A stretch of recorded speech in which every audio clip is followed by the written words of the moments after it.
Nobody believed it when they saw the children. A man of 5 feet 3 inches, a woman of 6 feet 11 inches, and children who grew so tall, so impossibly strong, that plantation owners traveled from 3 states away just to witness them with their own eyes.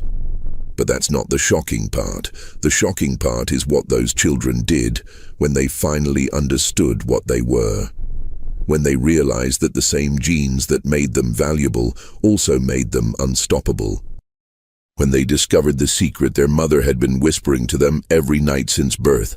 A secret about power, about destiny, about what happens when you forge weapons and give them consciousness. What happened on the night of March 15, 1865, would be whispered about in plantation houses across Georgia for generations. Would make hardened overseers refuse to work at Riverside Plantation ever again. Would become the cautionary tale that masters told each other about the fatal mistake of creating something stronger than you can control. This is that story, and it begins not with violence, but with a song sung by the river on a September evening 12 years earlier. September 1853, the meeting. Samuel was singing the first time she heard him. His voice was soft, barely audible over the sound of the Savannah River flowing past, carrying water south toward the Atlantic Ocean 40 miles away. It was a song his mother taught him before she died of fever 7 years ago. Something about crossing water, about stars pointing north, about a promised land that existed somewhere beyond the cotton fields and the whips and the endless, crushing sameness of enslaved life. He was 27 years old that September evening, 5 feet 3 inches tall, weighed maybe 115 pounds after a good meal, which he rarely got. Born on the Riverside Plantation in McIntosh County, Georgia, about 60 miles south of Savannah, on land that stretched along the river like a wound that never healed. Never knew his father, sold to Alabama before Samuel drew his first breath. Had picked cotton every single day since he was old enough to drag a sack behind him through the rows that stretched to the horizon. He was invisible, the kind of slave that overseers barely noticed. Too small to be threatening, too weak to be particularly valuable, too quiet to cause trouble. He simply existed, worked his assigned rows from dawn until his hands bled, kept his head down when overseers passed, survived one day at a time because that's all you could do when you were property.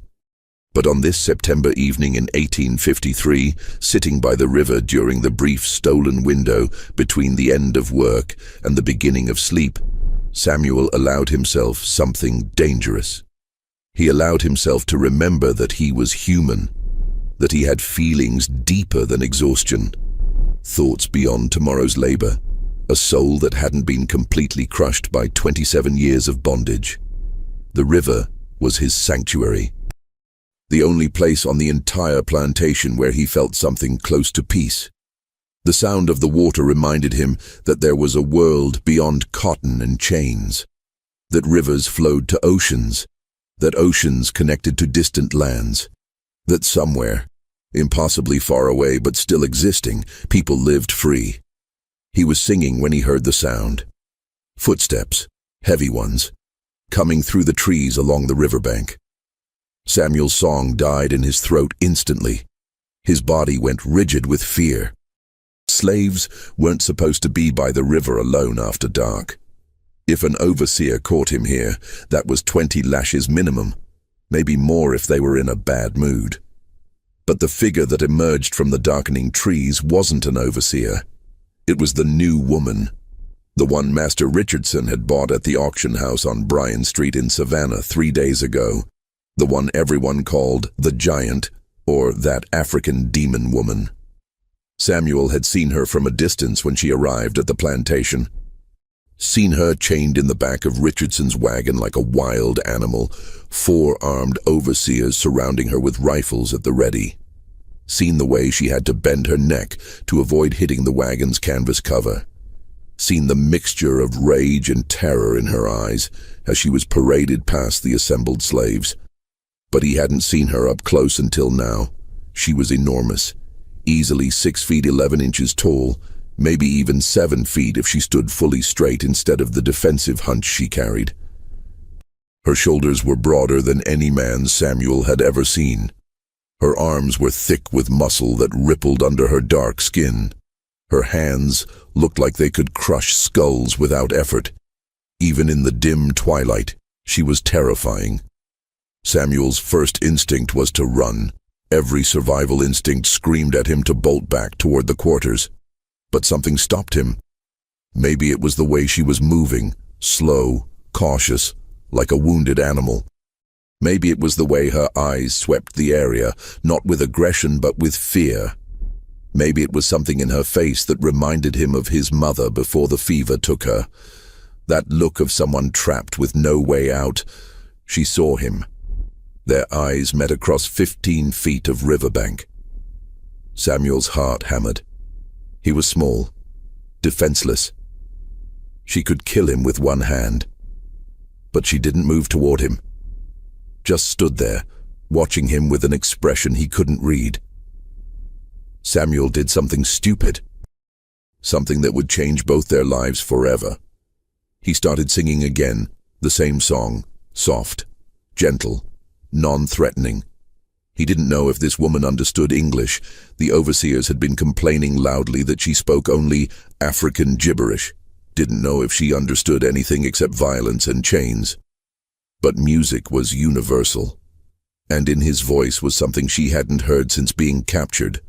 Something human. Something kind. Abini, though Samuel didn't know her name yet, stood perfectly still. This tiny man singing to her like she was a person worth singing to. It made no sense. In the 5 years since she'd been stolen from her homeland in the mountains of Abyssinia, no one had approached her with anything except fear or cruelty. They beat her, chained her, worked her like an animal, called her monster. But this small man was singing. To her. For her. Something in her chest, something that had been frozen solid since the slave ship crossed the ocean, cracked slightly. Let in the first sliver of light she'd seen in 5 years. She sat down, right there on the riverbank, slowly, carefully, showing she wasn't a threat despite everything about her that screamed danger. Samuel kept singing. His voice shook slightly now. He was still terrified, but he kept going. Finished the song, started another. Old spirituals his mother taught him. Songs that enslaved people had been singing for generations. They sat there for 20 minutes. Him singing, her listening. 2 people who should have been terrified of each other, instead sharing a moment of fragile humanity. When Samuel finally stopped singing, he pointed to himself. Samuel, then pointed to her with a questioning look. She understood, pointed to herself. Abeni. Samuel nodded, tried to repeat it. Failed. She almost smiled. Then she stood. Samuel's heart jumped. But she didn't come closer, just looked at him for a long moment. Then walked back into the trees. Samuel sat there for another hour. Something important had shifted, something that felt dangerously like hope. But he hadn't seen her up close until now. She was enormous. Easily 6 feet 11 inches tall, maybe even 7 feet if she stood fully straight instead of the defensive hunch she carried. Her shoulders were broader than any man Samuel had ever seen.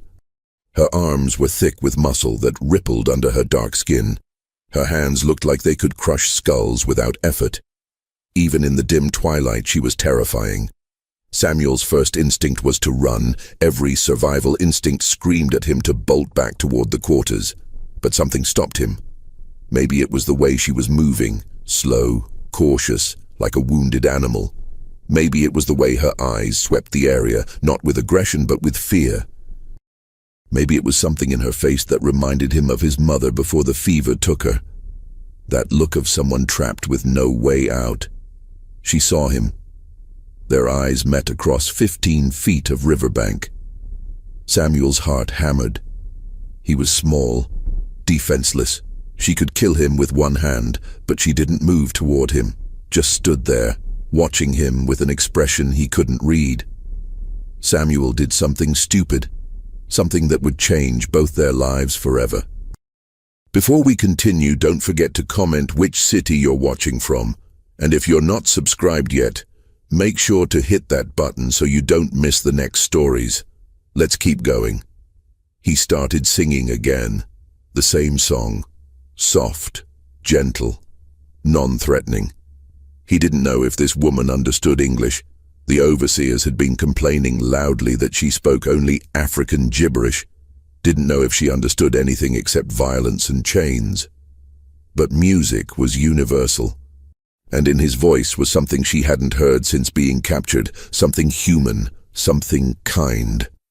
Abeni, though Samuel didn't know her name yet, stood perfectly still. This tiny man singing to her like she was a person worth singing to. It made no sense. In the 5 years since she'd been stolen from her homeland in the mountains of Abyssinia, no one had approached her with anything except fear or cruelty. They beat her, chained her, worked her like an animal, called her monster.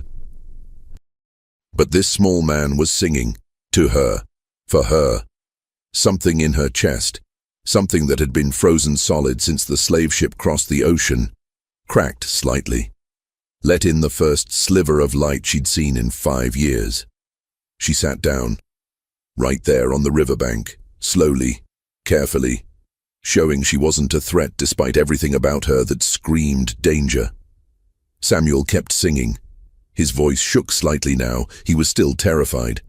But he kept going. Finished the song, started another. Old spirituals his mother taught him. Songs that enslaved people had been singing for generations. They sat there for 20 minutes. Him singing, her listening. 2 people who should have been terrified of each other instead sharing a moment of fragile humanity. When Samuel finally stopped singing, he pointed to himself. Samuel. Then pointed to her with a questioning look. She understood. Pointed to herself. Abeni. Samuel nodded, tried to repeat it. Failed. She almost smiled. Then she stood. Samuel's heart jumped, but she didn't come closer, just looked at him for a long moment. Then walked back into the trees. Samuel sat there for another hour. Something important had shifted. Something that felt dangerously like hope. The courtship. Every night for 2 weeks, Samuel went to the river. And every night, Abeni was there waiting. Neither acknowledged it openly during the day. That would be too dangerous. But they established a routine, a silent agreement. At first they didn't talk. Samuel would sing. She would listen. After a week, Samuel started teaching her English, pointing at things. Tree, river, sky, moon, star. She repeated the words in her deep voice, her accent heavy but her learning quick. She taught him words from her language too.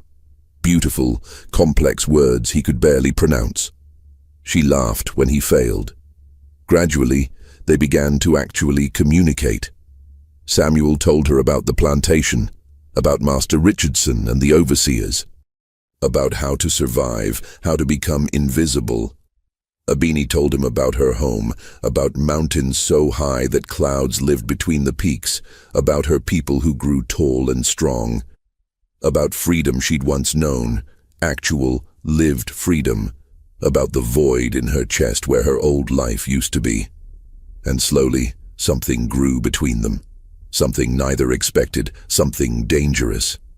They fell in love. Not sudden, dramatic love, the slow kind. Built on conversations and shared humanity, on seeing each other when the world wanted them invisible. When Samuel first touched her hand, his small palm against her massive one, it felt like completing a circuit. When Abeni first kissed him, leaning down from her extraordinary height, it felt like reclaiming stolen choice. The other slaves noticed, whispered, the tiny man and the giant woman. It seemed impossible. But the way they looked at each other couldn't be denied. Old Martha, who'd been on the plantation for 43 years, pulled Samuel aside, told him to be careful, That love between slaves was dangerous, that masters could use it against you, that opening your heart was just giving them another weapon. Samuel knew she was right, knew loving Abeni was dangerous. But he also knew that life without love wasn't really living. He'd rather have her for however long they had, even if only days, than spend the rest of his life empty. When they jumped the broom in December 1853, the slave marriage ceremony, it was small. 10 witnesses, a borrowed broom Samuel had carved from oak branches. Old Martha said a few words about commitment and endurance and hope. Then together, hands joined, they jumped over that broom. The symbolic crossing from individual to union, from alone to together, from one to family. Master Richardson heard about it the next day and laughed. Let them marry. Why not? Married slaves meant babies. And if that giant woman had children who inherited her size, that would be valuable. Very valuable. He approved with a wave of his hand, even gave them a spare cabin, one taller than the others, a wedding gift. Really just investment in future property. He had no idea what he was actually allowing to happen. The children Abeni became pregnant in the spring of 1854, about 4 months after their marriage. Her belly grew enormous, far larger than seemed normal for any pregnancy, swelling until she looked like she was carrying twins or triplets. The slave women who'd served as midwives for years had never seen anything like it. They whispered among themselves that a woman that size carrying a baby that large would never survive childbirth. That something unnatural was happening. Samuel was terrified in a way he'd never been before. There were no doctors for slaves. Medical care was reserved for valuable property like horses, not for human property that could be replaced cheaply at auction. Just the midwives with their folk knowledge passed down through generations, their herbs gathered from the woods, their experience that had clear limits. And none of them had ever delivered a baby from a woman nearly 7 feet tall. Labor started on a sweltering July night in 1854. The kind of Georgia summer night where the heat doesn't break even after sunset, where the air is so thick you can barely breathe. Abeni's water broke while she was lying on their cabin floor. There was no bed that could support her size, so they slept on pallets on the dirt floor like most slaves. Samuel ran for the midwives, his heart pounding, hands shaking with fear. Old Martha came immediately, bringing 2 other women experienced with difficult births. They assessed Abeni quickly, felt her belly, checked her progress, and exchanged looks that terrified Samuel. The labor lasted 18 hours. 18 hours of Abeni screaming in her native language, words Samuel didn't understand, but whose meaning was universal. Pain, fear, determination, rage. The midwives did what they could with cloth soaked in river water, with teas made from willow bark, with prayers whispered to God and older spirits whose names they didn't say aloud. Samuel stayed by her side the entire time, held her hand, her massive hand that could crush his, while she squeezed hard enough to leave bruises. Whispered to her in English and the few words of her language he'd learned. Told her she was strong, told her the baby was almost here, told her he loved her. Over and over. I love you. I love you. I love you. Like a prayer. Finally, as dawn broke and birds started singing, the baby came. One final scream from Abeni that echoed across the plantation. One final push. Then crying. A baby's cry. High and strong and alive, and the most beautiful sound Samuel had ever heard. A girl. Old Martha lifted the baby and cleaned her quickly, wrapped her in a thin blanket they'd saved for this moment, turned to Samuel with an expression between relief and confusion. The baby was perfectly normal, completely, totally normal. 19 inches long, 7.5 pounds, crying and healthy and pink like every newborn. Everyone was shocked. The witnesses gathered outside had expected a giant baby, a monstrous thing that would explain Abeni's enormous belly, but this was just a baby, tiny, wrinkled, perfect, ordinary. Samuel held his daughter for the first time and cried. Not from disappointment, he didn't care what size she was, from relief that overwhelmed everything, from joy that felt almost painful, from the realization that he was a father. That despite being property with no legal rights to this child who could be sold away at any moment, he had helped create life, had brought something beautiful into this ugly world. Abini held their daughter next and cried too, silent tears cutting tracks through sweat and exhaustion. She'd been terrified the pregnancy would kill her, terrified the baby would be taken immediately, terrified of bringing a child into slavery. But here she was, alive, her daughter alive, her husband beside her. For this one perfect moment, they were a family. They named her Grace, because grace was the only word that fit, an undeserved gift in a world that gave them nothing. Master Richardson came to see the baby the next day, walked into the cabin without knocking. Slaves had no privacy. Looked down at the infant with obvious disappointment. He'd been hoping for a giant infant, a super-strong baby who'd grow into a super-strong worker.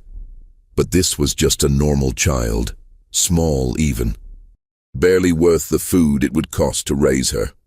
He left without comment, already dismissing Grace as unimportant. He had no idea he was wrong. Grace grew normally for the first 2 years, hit all the expected milestones at expected times, rolled over at 4 months, sat up at 6, walked at 13 months while holding Samuel's fingers, talked at 18 months. First word was "Papa," which made Samuel cry again. Was a cheerful, healthy toddler who played with other slave children in the brief hours between their small chores. Even children as young as 3 or 4 were given simple tasks like gathering eggs or pulling weeds. Samuel and Abini watched their daughter with love and terror. Love because she was theirs. Terror because they knew she could be sold at any moment. Because they knew she was growing up in chains. Because they knew the life ahead of her would be brutality and soul-crushing labor. But they also watched her with hope, because she was proof that love could exist even here, that beauty could grow in poisoned soil. Then something changed. Grace turned 3 years old in July 1857. A month later, she had a growth spurt. Not unusual, children often grew in spurts. But this was different.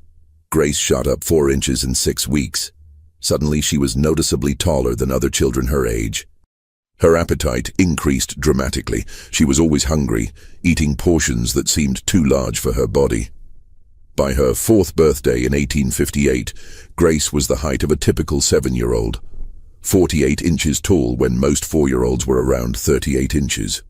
Tall for her age, certainly, but not alarmingly so yet. People noticed, commented, said she was growing like her mother, but it wasn't cause for concern yet.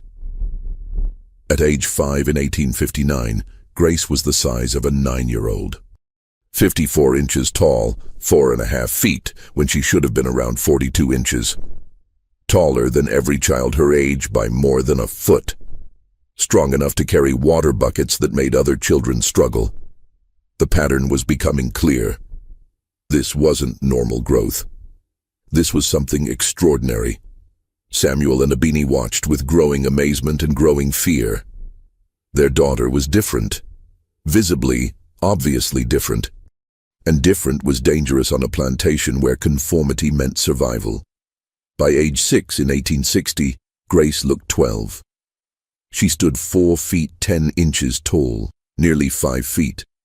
Other slave children were afraid of her now, not because she was mean. Grace was gentle and careful with her growing strength, but because she was different, wrong somehow, unnatural. Samuel and Abini had difficult conversations with her, had to explain that she needed to be careful, needed to hide her strength, needed to pretend to be weaker than she was when overseers watched, needed to make herself small even though she was growing large. These were survival skills taught to a 6-year-old, lessons no child should need to learn. At 7 in 1861, Grace looked 14. At 8 in 1862, she stood 5 feet 8 inches tall, taller than most grown women, taller than many men, taller at 8 than her father would ever be, and was regularly mistaken for an adult slave by overseers who didn't know her. The pattern was unmistakable. She wasn't just growing normally, she was growing explosively, adding inches at an impossible rate, like something in her genetics had been dormant for her first years, then suddenly activated. Like she'd inherited Abini's extraordinary genes, but they'd come online slowly, building over time instead of being present from birth. And Grace wasn't alone. Abini gave birth to twin boys in February 1856, when Grace was 18 months old. Samuel and Abini named them Joshua and Daniel, after biblical figures who'd shown courage against impossible odds. They were born normal-sized, 6 pounds each, perfectly ordinary, stayed small and ordinary-looking for the first 2 years. Then at age 3 in 1859, they started growing too. The same pattern as Grace, the same explosive growth that added inches at an impossible rate. By age 5, both boys were the size of 8-year-olds. By 7, they looked like young teenagers. By age 9 in 1865, Joshua stood 5 feet 10 inches tall, and Daniel was 5 feet 9 inches. Both were stronger than grown men despite being children. Both were still growing. 2 years after the twins came another boy, Thomas, born in August 1858 while the country was tearing itself apart over questions of slavery's expansion. Same pattern as his siblings, normal birth, 7 pounds and 19 inches, normal early childhood, then explosive growth starting around age 3. By 1865, at age 7, Thomas was already 5 feet 4 inches tall, taller than most adult women, still a child in face and voice, but in a body that kept growing like it didn't know when to stop. Master Richardson watched this development with growing fascination bordering on obsession. These children were becoming exactly what he'd dreamed of.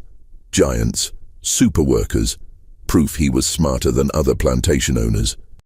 Other planters started visiting Riverside specifically to see Richardson's giant slaves. Came from as far away as South Carolina and Alabama.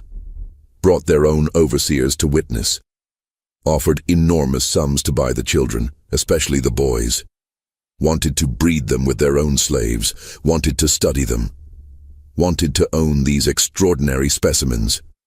Richardson refused all offers. These were his property, his investment, his proof that he understood slave breeding better than anyone else. But something else was happening that Richardson didn't see. Something Samuel and Abini were carefully cultivating in their children. Something that would prove far more dangerous than mere size and strength. They were teaching their children to think, to question, to remember they were human. The education. Every night after the children were supposed to be asleep, Abini would gather them close in their cramped cabin. The space was tight now. Grace was 11 and nearly 6 feet 5 inches. The twins were 9 and approaching 6 feet. Thomas was 7 and over 5 feet. They barely fit. Abini would speak to them in her native language, the language Samuel still couldn't fully master, but which the children learned as easily as English. She told them stories about her homeland, about mountains that touched the sky, about her people who were never property, who walked free under the sun, who answered to no masters. She taught them about their heritage, explained why they were growing so tall. It wasn't just genetics, she said. It was destiny. Her people believed that height was a gift from the ancestors, that those who grew tall had a sacred responsibility to protect those who couldn't protect themselves, to stand against injustice, to never bow, to never submit, to never accept that chains were natural or deserved. Before we continue, if you've made it this far in the story, comment freedom so I know who you are. Let's keep going.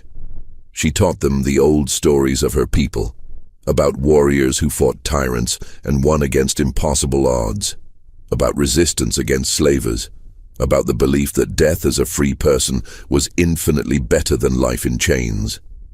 These weren't just stories for entertainment. They were lessons, instructions disguised as bedtime tales, preparation for what might come. Samuel taught them different but equally important lessons about survival in a world that wanted them dead or broken, about strategy and patience, about how to appear smaller than they were, increasingly difficult as they grew taller, how to hide their growing strength from overseers, how to be underestimated, how to seem simple and docile when you were actually intelligent and aware.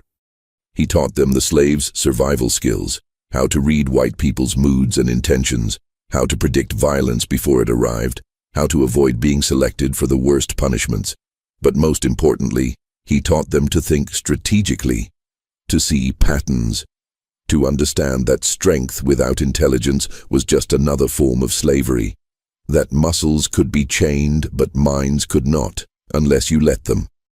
Together, Samuel and Abini taught their children something revolutionary, that being enslaved didn't mean being property, that no matter what the law said, no matter what Master Richardson claimed, they were human beings. They had worth that wasn't measured in labor or profit. They had rights, natural rights, human rights, even if those rights weren't recognized by society. And someday, somehow, they would be free. The children absorbed these lessons completely. Grace became their natural leader. By age 11 in 1865, she stood 6 feet 5 inches tall. Smart beyond her years, strategic. She learned to hide her strength perfectly, to appear weak and docile in front of overseers, while secretly being capable of incredible feats. She could lift a full barrel of water by herself at age 10, 200 pounds lifted like it was nothing, but pretended to struggle with half-full buckets when overseers watched. The twins became protectors. They practiced fighting in secret, wrestling each other in the woods at night, boxing in the dark. By age 9, both could overpower grown men easily. By age 10, they were probably the strongest people on the entire plantation. But they never showed it in front of whites. They appeared to be just large, somewhat slow boys, gentle, docile, useful, but not threatening. Thomas became the thinker. Samuel taught him to read, a crime punishable by severe whipping. They used a Bible stolen from the big house. Thomas devoured every word, then found more. Newspapers that overseers left lying around, documents he glimpsed on errands. By age 7, he understood more about the world beyond Riverside than most adults. Understood about the war raging, about Union and Confederacy, about slavery tearing the nation apart. He understood that timing would matter, that soon, maybe very soon, there would be a moment to act, that the chaos of war created opportunities, that Richardson's world was crumbling whether he admitted it or not. By March 1865, everything was ready. The family was strong. The children were nearly grown. The war was ending with the Confederacy collapsing. The moment they'd been preparing for was arriving. They just needed the spark, the catalyst, the reason to act now rather than waiting. Grace provided it when she picked up a boulder and held it over Overseer Carver's head. March 1865. The crisis. Grace was working in the West Field when Overseer Carver decided to test her strength. It was a cold March morning, and Carver was drunk by 10 o'clock, his flask of cheap whiskey always within reach. He'd been watching Grace work all morning, irritated by how easily she made it look. This girl, barely 12 by his reckoning, though she was actually 11, was picking cotton faster than grown men. It annoyed him, made him want to prove she wasn't special. So he started making her lift increasingly heavy objects. Told her to carry a full cotton bale, normally a 2-man job. She did it without complaint, showing nothing beyond normal strain. He made her lift a log that had fallen near the field. She lifted it. He pointed to a cart wheel. She carried it. But Carver wanted more. Wanted to see her fail. Wanted to prove she wasn't as special as Richardson claimed. He pointed to a boulder at the edge of the field. A piece of granite that had been sitting there for generations because it was too big to move. Easily 300 pounds of solid stone. "Lift that," he ordered, his words slurred. Grace looked at the boulder, looked at Carver, said quietly, "I can't, sir. Too heavy." Carver's face flushed red. "I said lift it, girl." "I can't, sir," Grace repeated, keeping her eyes down. "Not strong enough." The whip came down across her shoulders without warning, cut through her thin dress and drew blood. Grace flinched but didn't cry out. Carver hit her again. "Try harder." Grace moved to the boulder, put her hands on it, made a show of straining, of trying her hardest, of attempting to lift something supposedly beyond her capabilities. Carver hit her a third time. The whip cut deep. Blood ran down her back. Something in Grace's eyes changed. Samuel, working 30 yards away, saw it happen, recognized it immediately. The same look a beanie had before she attacked. The look of someone who'd been pushed past their limit, who'd made a decision that couldn't be unmade. Grace stood up, straightened to her full 6 feet 6 inches, looked down at Carver, who was 5 feet 9 and drunk, and suddenly aware he might have made a terrible mistake. Then Grace picked up the boulder, not with effort, not with strain, easily, like it weighed nothing at all, lifted it above her head with both hands, held it there while Carver stared up at her in sudden, terrible understanding. She could kill him, right now. Just drop the boulder, and there was nothing he could do to stop her. For 5 seconds, Grace held that boulder above Carver's head, long enough for him to understand what powerlessness felt like. Long enough for his drunk brain to sober up and realize he was about to die. Long enough to feel what every slave felt every day, complete vulnerability to someone else's whim. Long enough for him to piss himself, warm urine running down his leg. Then Grace set the boulder down gently, carefully, like placing a baby in a crib, turned her back on Carver, walked back to her cotton row, picked up her sack and went back to work like nothing had happened. Carver actually ran back toward the big house, stumbling in his haste, still wet from pissing himself. The other slaves in the field had stopped working to watch. They'd seen what Grace did, seen her strength, seen her mercy, seen the choice she'd made not to kill him, even though she could have. Samuel's heart was pounding. This was it.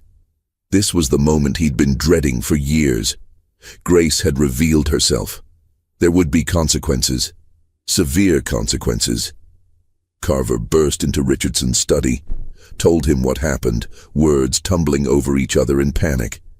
How Grace had lifted a boulder that should have been impossible. How she'd held it over his head. How close he'd come to being killed. How that giant slave girl was dangerous, was a threat, had to be dealt with immediately. Richardson listened with growing fury, his face turned red, then purple. No slave threatened an overseer. This required punishment. Severe, public punishment to re-establish order. He ordered Grace whipped, 50 lashes, public, tomorrow morning, in front of all the slaves, a lesson about what happened when you showed defiance. That night, Samuel and Abeni held an emergency meeting in their cabin. Grace, the twins, Thomas, and 6 trusted adult slaves crowded into the space. Everyone knew what 50 lashes meant. It was a death sentence. No child could survive that. Even Grace, with her size and strength, couldn't survive having her back flayed open by 50 strokes. They couldn't let it happen. But stopping it meant open rebellion, meant fighting back, meant violence against whites, meant almost certain death for everyone involved. The plantation had 8 overseers, all armed. Richardson kept multiple weapons in the big house. In a straight fight, even giant slaves couldn't win against guns. But they couldn't just let Grace die either. Couldn't stand by and watch while Richardson murdered her for the crime of being strong. Samuel looked around the cramped cabin at the faces he loved most in the world. at his daughter who'd grown so tall and powerful, who sat with blood still seeping through her dress from Carver's whipping, at his twin sons who were 9 years old and already capable of incredible violence if unleashed, at Thomas who was 7 and smarter than most adults, at Abeni who'd never stopped being a warrior even after 11 years in chains, at the 6 other slaves who'd risked everything just by attending this meeting. And he realized something profound. They'd been preparing for this moment for 11 years. Every lesson, every story, every whispered conversation about freedom and dignity. It had all been leading here, to this moment, this choice. They couldn't wait any longer, couldn't keep hiding and hoping. The moment had arrived whether they were ready or not. Samuel spoke quietly to the assembled group, told them what he was thinking. It was insane, probably suicidal, but possible. Maybe. The plan was simple. Don't wait for the whipping tomorrow. Strike first, tonight. While they still had surprise, fire was the key. Start fires in 4 locations simultaneously: the cotton storage, the barn, the overseer quarters, the big house. Create chaos. In the confusion, overpower any armed men, take their weapons, fight whoever was left, then run. Head north toward Union lines. Sherman's army was less than 100 miles away. If they could reach it, they'd be free. They'd probably die trying. But dying free was better than living in chains, better than watching Grace be whipped to death tomorrow. Grace spoke first. Said she'd rather die fighting tonight than be whipped tomorrow.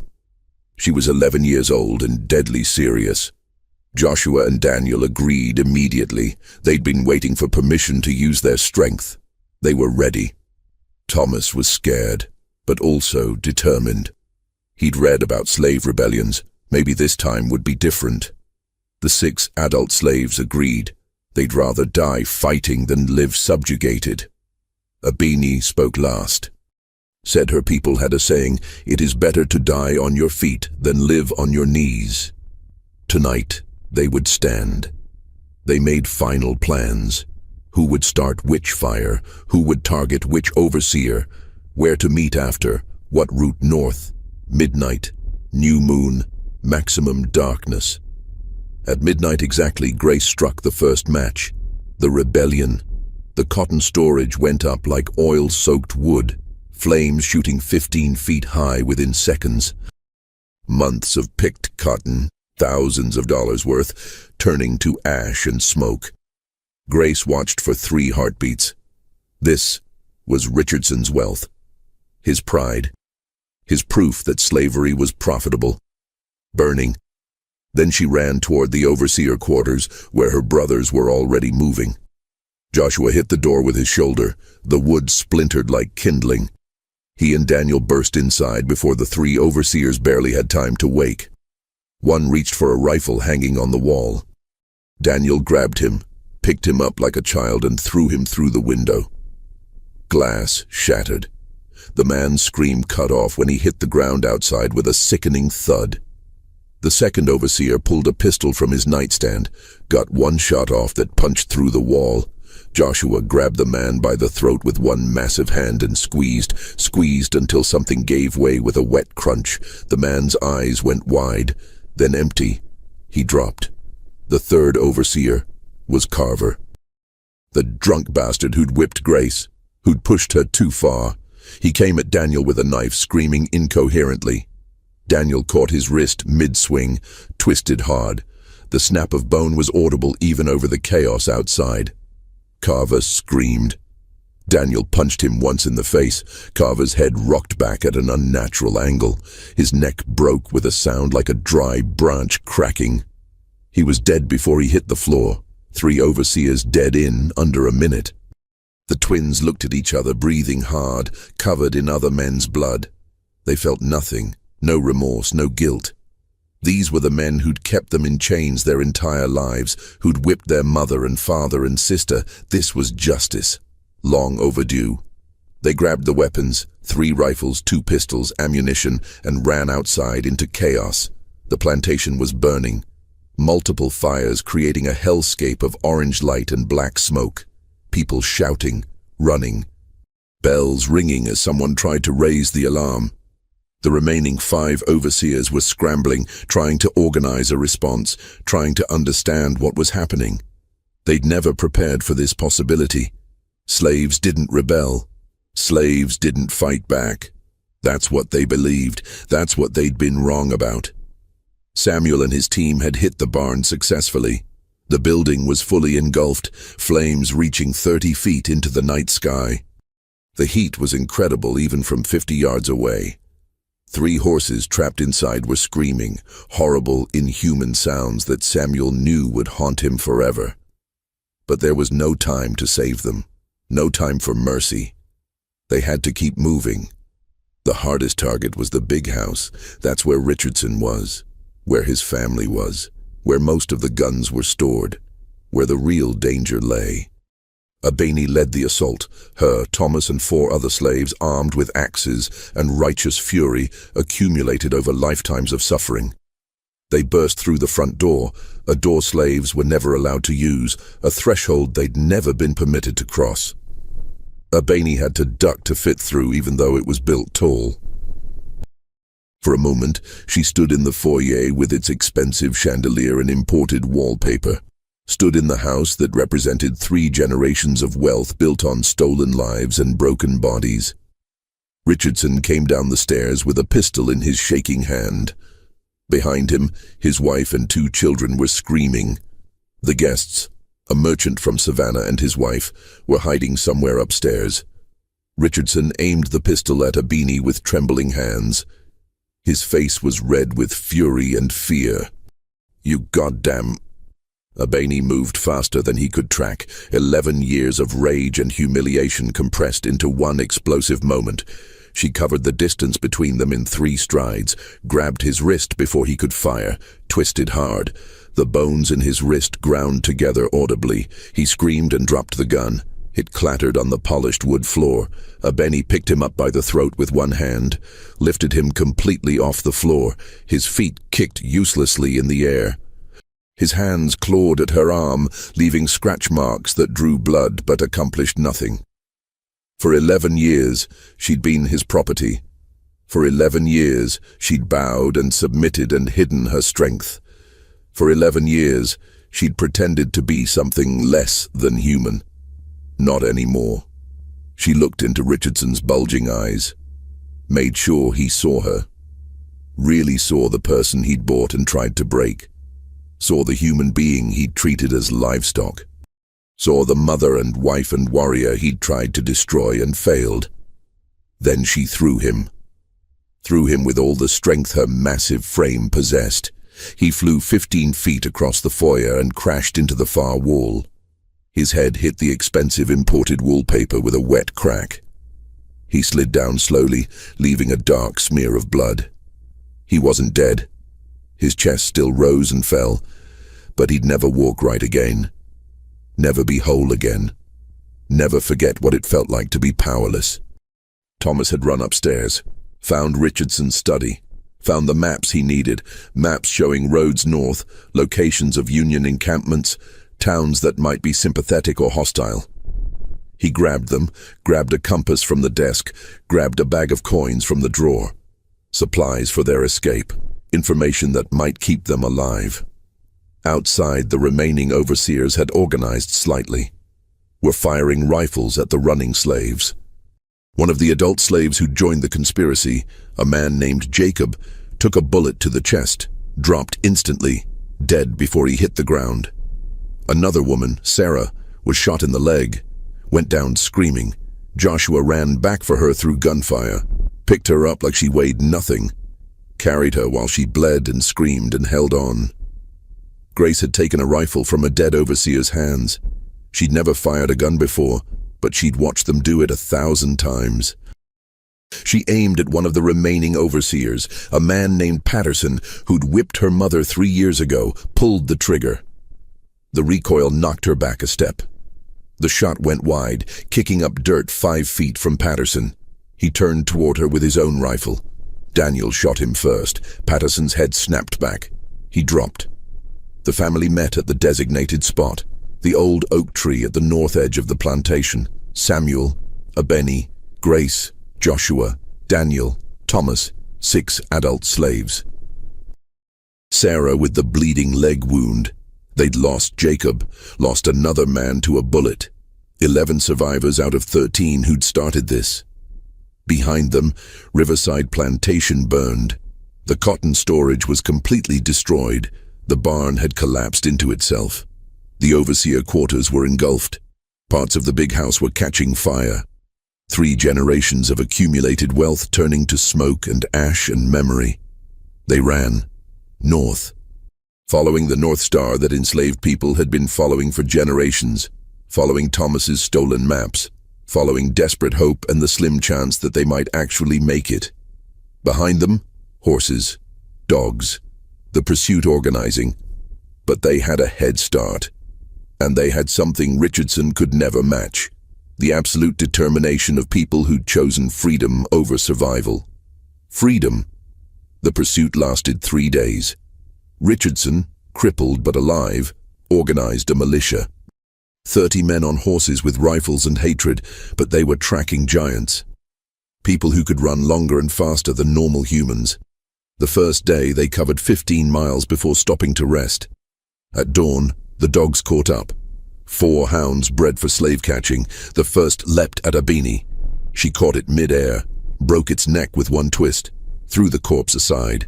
The second went for Samuel. Daniel kicked it so hard it flew 10 feet and didn't get up. The other 2 fled. On the second day they lost Sarah. Her wound was infected. She was feverish, delirious. She told them to go on without her, that she'd rather die here than get everyone caught. They left her by a stream with what water they could spare. 7 left now. On the 3rd day they reached the Altamaha River, fast-flowing. Deep, they had to swim. Grace and the twins were strong swimmers. Between them, they got everyone across. But one man, Moses, lost his grip, disappeared under the water. 6 left. But crossing bought them time. The militia had to backtrack miles to find a bridge. On the 4th day, exhausted and starving, they saw Union soldiers, blue uniforms, northern accents. Rifles pointed at them until an officer realized they were escaped slaves.